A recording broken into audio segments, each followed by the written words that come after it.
Broadcasting from the business capital of the world, this is the Podcast Business News Network.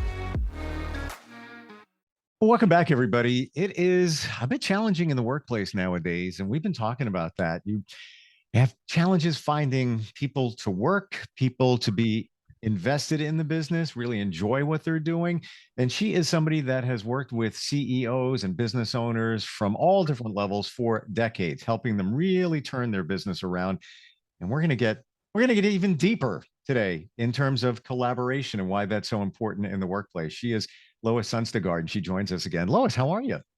I am good today. Thank you so much. Happy Veterans Day. Happy Veterans Day, and to all our veterans, thank you for your service. We appreciate it. There's so many things that go unnoticed, and we don't talk about it. So yeah, we thank you for that. And a lot of those veterans back into the workplace over the years, and sometimes that can be a little bit of a challenge. And we started with collaboration last time we talked. Why don't we define that? When we say collaboration, what do we mean?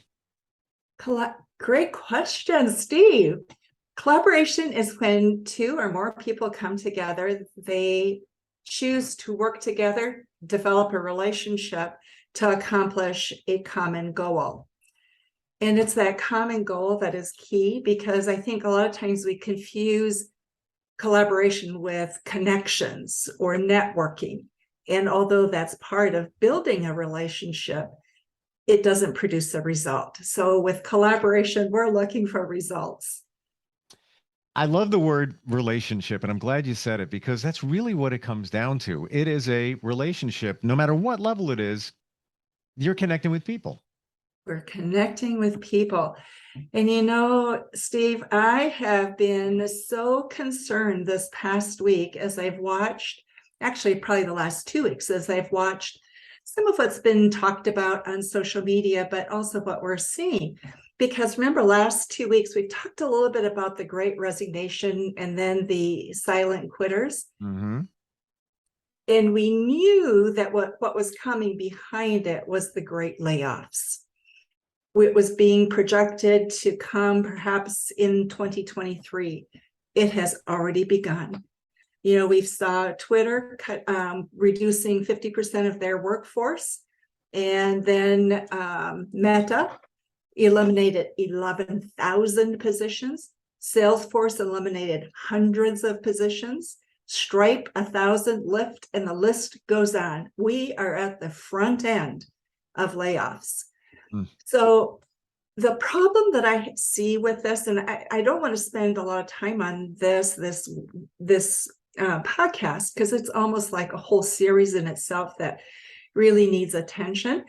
But when we're when we're laying people off, companies are doing it to accommodate the economic downturn that they're facing. But what we're not talking about is what are the unintended long-term consequences to our actions. And those are consequences both on the employee side with the resignations and also with the silent quitting, but also on the employer side now with the great layoffs. Before all this began, we had a trust level at 24%. So 2.5 people out of 10 trusted their leadership. It's going to get worse. I can't even imagine it. I mean, I don't want to be negative, but it was bad enough. The economy, the work situation where you can't, I hear it all the time. I see it all the time. You can't find people to work, but then we're also laying people off. It almost doesn't make sense. It doesn't make sense. And there's a real disconnect between what people are now anticipating, expecting, wanting, and what employers can give. And so here's my concern. Here's the unintended consequence. If people don't want to come back to work and be engaged, employers are going to have to look elsewhere for employment. That means overseas potentially. That could leave our cities that have single employers, for example, with huge parts of that population in the city unemployed. What happens then to that city? What happens to our economy? We have offshored it, but we have left our cities absolutely bankrupt. And that coming back from that, if we allow it to get to that point, that will be very, very difficult. But here's the good news. I think that with collaboration, we have a way of dealing with this. We have a way of cutting the problem off before it really becomes disastrous. And so it makes me even more passionate about collaboration and its importance. So where do we go from here, knowing that collaboration is so essential to move our workforce and even our economy? How do we begin from this point? It's a great question. And so one of the things that surprised me as I started working on collaboration was the notion that collaboration is capital. It goes beyond being nice. It is now a business imperative. So a company's collaborative capital, I think, and many others are now, or at least a group of people, leaders, are beginning to say it's of equal importance to intellectual and financial capital. So it's an essential company asset. It should be on our balance sheet. And maybe that's how we should redefine goodwill. I don't know, but that's how important it is. And so companies that don't collaborate are going to be without one of their most valuable assets. And it is going to be essential for survival. It will define the companies of the future. So back to what you said or asked about, why don't we collaborate, right? If it's so great, why don't we collaborate? And I think part of it is that we think that it's going to take more work. In reality, once you start and the process is in place, actually, you're more efficient, more effective. And so you're able to do more work. In the work that Deloitte did, they found actually that productivity increased 34%. So think of that. What you think of as, building relationships taking time, actually you get more work done and it takes less time. But I think another reason why we don't do it is we're not clear about what we're trying to solve. Our organizations aren't real clear. And part of that's because they're siloed, or because we've stopped daring to look at opportunities. We don't think we can do it. And I want to talk a little bit more about that in a moment. And then, of course, I think we've got, the age-old issue of fear. I'm afraid I'm going to lose my identity and my sense of who I am, right? And then there's people who their ego is just so big, they can't think past themselves. And we have trouble with, this is me, that is you. And we're afraid that in collaboration, I'll lose that identity. And actually, I think it strengthens it. I completely agree. And I always say, I know it's a cliche, but I'm a team player, but I am. I'd rather work with people than work alone because it's strength in numbers. Isn't that the truth? And you can hear that, Steve, in just the way you talk and the questions that you ask. And that, that's what's interesting. You can almost feel the collaborative people. Interesting. Be mindful of that in the future, because those are the people you want to work with. So let's say you are a business owner, you're watching, you're listening, you're hearing this word collaboration, you kind of have an idea about what it is, it's important based on what we're talking about. How do you set the framework? How do you begin that? Great question. So I think of about 5 or 6 things as being critical. The first is choose the right partner. Not everybody is a collaborator, and we have to be willing to admit that. There are people who simply can only gobble up people and spit them out. And so don't waste your time there. They're not going to collaborate with you. They're going to compete. They're going to destroy you if they can. So the right partner is when I want to talk a little bit more about that, setting boundaries so you know what is me, what is them. Creating a collaboration doesn't mean that you lose your identity. Rather, you enrich it and broaden it and make it more firm. And then you look at leveraging each other's resources and expertise and knowledge and relationships for mutual gain. And that's the key word, mutual gain. Mm-hmm. So Steve, if I want to do something and collaborate with you, I have to look at not only how I'm going to benefit, but what am I doing to help you benefit? And how will it grow what you're doing? You know, we get the first part of that equation sometimes, which is the money part. I'll make sure you get some money, some remuneration out of this. But is that really your goal? What is it you're trying to achieve? And so we need to go past those surface level things that we tend to look at. The fourth thing is when we collaborate, we widen our view and we begin to see opportunities. And this is huge. And this is something that is really important in the collaborative process that I put together for companies, because you move far beyond what it is that you could do by yourself. And then you need to commit to a collaborative process. So those are the basic components.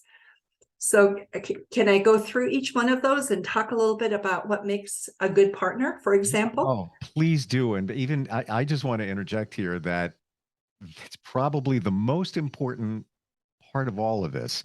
And I have memories. I left a big position, joined somebody in his business for a marketing company. This is going back probably about 12, 15 years. And it seemed like it was a good fit. We're on the same page, but I didn't see another side of him. And again, we talk about the relationship where he was growing in this direction and just getting super greedy. And that's not me. And he was using my reputation to grow his business. And, my financial gain on it was like this. I'm like, well, that's not what we talked about. And I had to end that relationship. I went on to do it myself, and it was fantastic after that. But to your point, it's a relationship. Sometimes it can be like a marriage when you're collaborating with somebody. Steve, I think that is one of the most difficult parts. There isn't a single one of us, I don't think, that has been an entrepreneur that hasn't had that experience of having a partner that just you go different ways, you bifurcate, and you wake up one day and you go, wow, there's no retrieval of this, right? But I think there's ways, and part of our process that we put in place is systems that allow you to figure this out really in short-term spans so you don't go down that road. Mm-hmm. And that's really important because you have to protect yourself. We have to be realistic. We're also dealing with humans, and we all come with our own needs, our own hurts, our own histories, right? And it depends on when you collaborate. Don't mean to cut you off, but sometimes when you're coming from one part of your life into another and collaborating with somebody, you could be even more vulnerable, and then somebody could take advantage of that. So yes, there's a lot to it. Yeah, absolutely. So along with that comes, I think, a mindset of generosity and gratitude. Are they givers, or do they only take? And then another one is a positive attitude. I had no clue how important this was. I mean, I knew it was important, but I didn't realize how important it was until with one of my manufacturing companies, it was in the beauty business, and we were doing a photo shoot in Hollywood. The photographer I had was a Hollywood photographer. He was also a former Marine. So he was very artistic, but he had this Marine drive. And we came to the photo shoot. I called him from Minneapolis and said, would you please help me with this and schedule the talent that we need? We needed 10 models. He put together a group of 200 from which we had to sort down to 10. I said, oh my goodness, this is going to take us days to figure it out. Let me go get the stylist, the makeup people, and we'll figure out the models. It'll take time. He goes, no, we will be done with this job, the first round, in 2 hours. I said, really? How are we going to do that? He said, first of all, we're not going to have makeup or hair here. We're going to do it based on 3 questions. Here were the 3 questions. What's your name? What's your address? What was your last gig? That was it.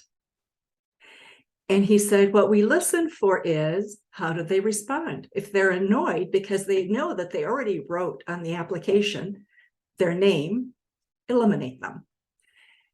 If they don't think that it's your right to know their address, eliminate them. And if they don't want to tell you what their last gig is, eliminate them. You know what? Each one got about 2 to 3 minutes. And in that period of time, we whittled it down to the 10 people we needed. Unbelievable. Unbelievable. Right. I'm shocked. Wow. So, and that was beauty. And so, I mean, I said, how are we going to manage this and have the top talent we need for beauty? He said, Lois, there's always a beautiful person, but there is not always a great attitude. And one bad attitude will destroy our photo shoot. So about 2 years later, we were invited by the German consulate and the US consulate to host a event in Milan. It was at a private villa, and only people who had access to political pull could host an event at this villa. And so we were invited to do an event. And it was going to consist of a photo shoot first, and then it was a champagne brunch and discussions with the top fashion magazines of Europe. So we had Marie Claire, Mademoiselle, Vogue, all the big people were there. Mm-hmm. And again, we needed to go through models and figure out who we were going to have. And so we went around the room asking the 3 same questions: your name, your address, your last gig. And at that time, we had a little bit larger group, and we all got together, looked at what our results were. All of us agreed on the candidates for the photo shoot, except for our photographer. And he objected to one that we had put on our list. And he said, okay, we'll go through and ask a second series of 3 questions and see how they respond and see what you decide. The second time, we eliminated the one that we had all of us except for our photographer had agreed on before. As soon as we made the announcement, this model went into an explosion. She was considered Europe's top model, and why would we not have her? We had Miss Brazil there. We had a top person from Romania. I mean, we had the creme de creme of talent there. But the number one of Europe, we eliminated. Finally, we had to have her removed. And so there was the photographer's point. Imagine if on the day of your event, this had happened, you would have had the whole event destroyed. And that's the problem with attitude. You don't control it, you don't predict it, and it's destructive. Wow. So choosing your right partner, having a positive attitude. I learned you better have a positive attitude. It means everything. In that situation, I have 2 words for that. Bye-bye. See ya. Yeah. You don't want anybody like that on your team. And it doesn't matter how famous you are, beautiful you are. It's, you know what? It's toxic. That type of attitude is going to bring everybody down and just not good. There's other people you can find. Sure. So second is look at your boundaries. Know what your boundaries is. And this is where people who are self-confident know their boundaries. Think of a family. A strong family knows who they are. They can go out in the community and work and do things and never lose their identity because they know who they are. They know what they're contributing. You don't lose yourself. Actually, you grow because of your contribution and your connections, right? Mm-hmm. But we fear that. What am I going to lose instead of what am I going to gain? It's an interesting way to put it because we normally don't think of it that way. Right? We don't. We get stuck on so many things that in the end really probably don't matter so much. But that is where we get stuck. And then I think the other, Steve, is opportunities. When we collaborate, we see opportunities that far exceed what we could see by ourselves. When I was growing up in Japan, there was a saying that they had in Japanese, and that was, once your eyes get widened, they can never be narrowed again. So, if you only have narrow vision, this is what you see. But once you widen them, you now have a wide vision that takes in a lot that you never were able to take in before. So that's what collaboration does. It widens your vision. You now have 180, 360 vision, and it goes off into the distance. So the more we collaborate, the more that we see of opportunities. And then another aspect of collaboration is using and sharing resources. One of the interesting pieces of research comes out of research at universities looking at success of students. And what they were studying was what groups of students do best on test scores. And what they looked at was they took students that performed at an equal level. So they took all their test scores, their SAT scores, their ACTs from before college, and then looked at how they were performing in college. And here's what they found that was so interesting. The Asian students outperformed all the others. Do you know why? What's that? They worked together. They wanted to make sure each other succeeded. They came back, they worked in groups, they talked, they solved the problems together.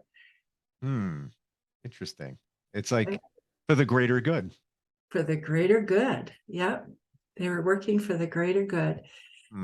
And you know, that is what we have so much trouble with. We struggle with that, is if I let you grow, will I grow? If I share my knowledge, will you take my knowledge away from me? Knowledge is infinite. It grows, right? Absolutely. If we just, right? And that knowledge you could probably get someplace else. It's usually not proprietary coming from a person you're collaborating with. If you seek it, you shall find it. But sometimes we're protective of the secret sauce, and there's no reason to do that. And in today's world, if knowledge is your only key to success, you're time limited because everybody has access through the internet. True. Yeah, it's not just knowledge, and I think you would agree, Lois. It's this right here. Yes, it's that heart space. Heart space is one of the hardest things for people to capture, but boy, you feel it. Right away, you feel it. So then the other thing that's critical is a process, a collaborative process, and it needs to be methodical. It needs to be thought through. And that's one of the things that I really want to spend some time in the next 2 sessions talking about is what is that process? Because it doesn't just happen. You don't just fall into a successful collaborative relationship. It really takes some management. Think of it. If you're going to go to the orchestra and you have all of these people sitting in the chairs on the stage, right? A lot of people. And with different instruments, each thinking probably that they're sort of maestros by themselves. If you don't have a conductor who keeps them all in place so that they're doing what they're supposed to do, the first violinist, spends hours figuring out, is this going to be an upstroke or a downstroke, right? Because that changes the music. And that's something that is done looking at the whole group and what their talent is. So you need a process that brings out the best of everybody, draws on their resources and networks, and then allows you to grow and to build. I think also, and it's a great analogy, the orchestra, that everybody needs to be considered an equal. Everybody always looks at the conductor. Oh, look at him. He's the man. He's leading everybody. He's not playing an instrument. Okay. So he's just as valuable as everybody else there is. That is so true. He's just as valuable. And you also wouldn't have an orchestra like that without a conductor, right? You can't survive. You can't survive. You need the conductor, you need the violinist, you need the cello player. Everybody needs to be working together and considered an equal. So, but we try hard often to do it without. So here's one of the things that I think people should think about. You think of the problems that we're dealing with talent right now in the workplace. Or think of businesses right now, the supply chain issues are only becoming more profound. Of course, talent for any business is becoming more and more difficult. And then the third, the access to capital is also becoming tighter. So you look at those issues, and as companies, as managers, leaders, we tend to look at our situation and we say, well, okay, I can't do that because we've tried it before, it didn't work, or it's not possible, it can't be done. There's no solution to that problem, right? Have you heard those? Mm-hmm. Oh, yeah. Yeah, we've all heard it. But so I think in collaboration, where I start people is to say, what could I dare to do if I could partner with anyone I needed to partner with to accomplish something I could not accomplish by myself? Or what am I avoiding because I say to myself, it's not possible? Right? If you start there, your eyes begin to broaden. And then the next question is, okay, so if I could dare to do this, if I could have any partner I wanted, who are those partners and where do I need to begin to look?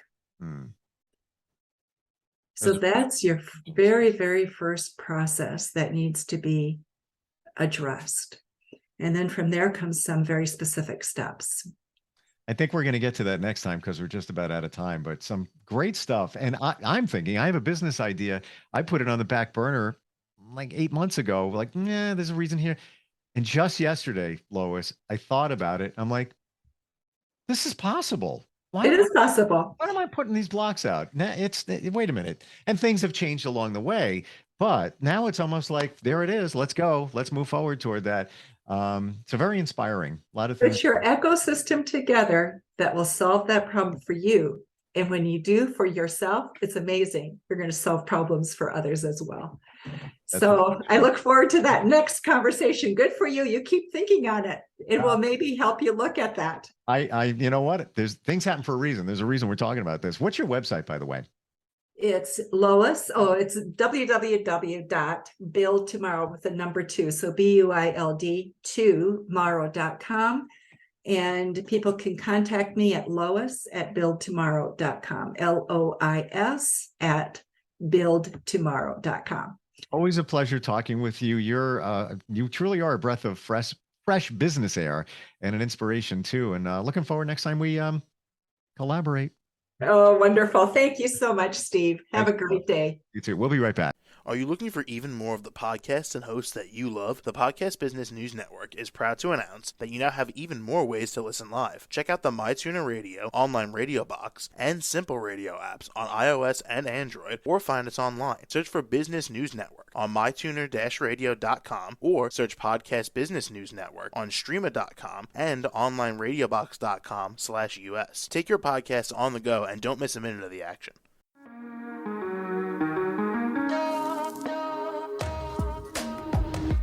Broadcasting from the business capital of the world, this is the Podcast Business News Network. For nearly 2,000 severely injured veterans, everyday life has become filled with barriers. Day-to-day simple tasks can become pretty daunting. I have to carry my chair up 2 flights of steps or have somebody do it for me. What scares me the most is just the falling. When I'm struggling with my house, I think, to have that one great barrier just knocked down, it's crucial. Home for Our Troops is a wonderful nonprofit that builds a mortgage-free, fully adaptive, handicap-accessible house. And there's no catch. It'll be our very first home that we've ever owned. This is a game changer. This is where your life begins again. We need you to join us in completing this important mission. Please visit hfotusa.org and help build homes and rebuild lives. Because of you, everything's going to be okay.